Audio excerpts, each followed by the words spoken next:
तो अब हम डिस्कस कर लेते हैं हमारा question 4, that is are discuss polymorphism in detail. What are different ways to implement polymorphism in C++? Discuss in brief.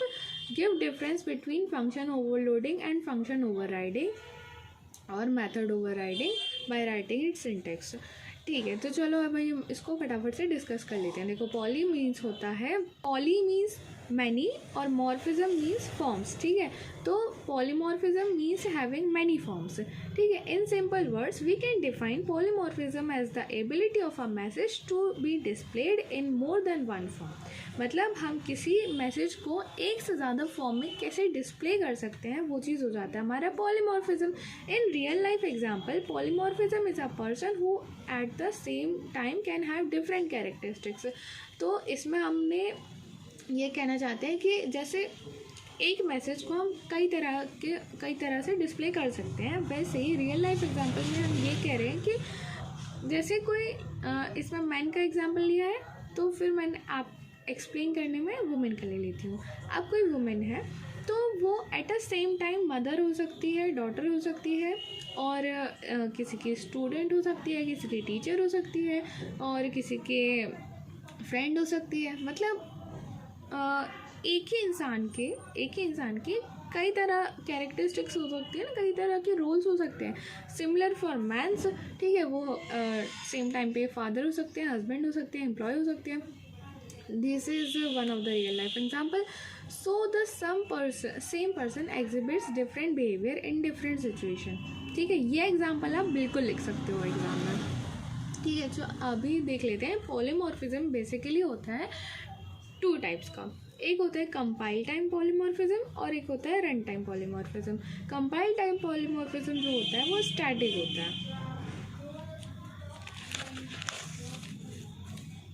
Static होता है जो कि क्या यूज़ करता है, फंक्शन ओवरलोडिंग और ऑपरेटर ओवरलोडिंग. और रन टाइम पॉलीमॉर्फिज्म जो होता है वो डायनेमिक होता है, और ये क्या होता है कि वर्चुअल फंक्शन होता है. और ये क्या यूज़ करता है, फंक्शन ओवरराइडिंग.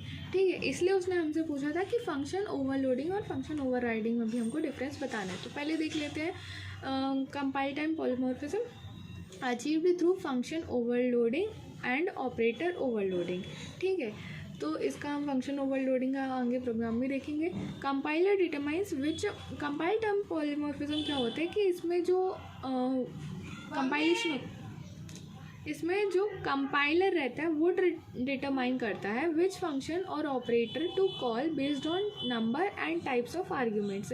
मतलब कंपाइलर डिटरमाइन करता है कि कौन से ऑपरेटर को कॉल करना है based on it's number and types of arguments. ठीक है, और रन टाइम पॉलीमॉर्फिज्म क्या होता है कि achieved through function overriding using virtual functions.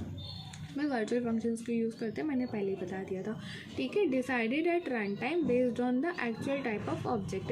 ये चीज़ जो होती है रन टाइम, नाम से समझ में आ जाएगा ना कि ये होगा कंपाइल टाइम पे और ये होगा रन टाइम पे माइन होगा. ठीक है, तो चलो इसका फंक्शन ओवरलोडिंग का इसमें पूछा तो नहीं था, पर मैंने सोचा कि इसको इंक्लूड कर देना चाहिए. ठीक है, तो इसका बहुत सिंपल से सिंपल जो मैं एग्जांपल ले सकती थी वो यहाँ पे लिया हुआ है. ठीक है, तो इसमें हेडर फाइल लेके फिर हमने क्या कर दिया, एक क्लास का नाम दे दिया ओवरलोड, और यहाँ पे हमने पब्लिक फंक्शन के अंदर क्या लिख दिया, पब्लिक स्पेसिफायर लेके हमने क्या बोल दिया कि वॉइड डिस्प्ले इंट एक्स, सी आउट में एक्स. अब देखो, मैं आपको बेसिकली इसको एक्सप्लेन कर देती हूँ कि यहाँ पे एक जो इंटीजर x है उसको हमने क्या किया है कि इंटीजर में डिस्प्ले करेंगे x को. ठीक है, फिर डबल में भी डिस्प्ले किया. ठीक है, तो आप इस फंक्शन को देख लेना.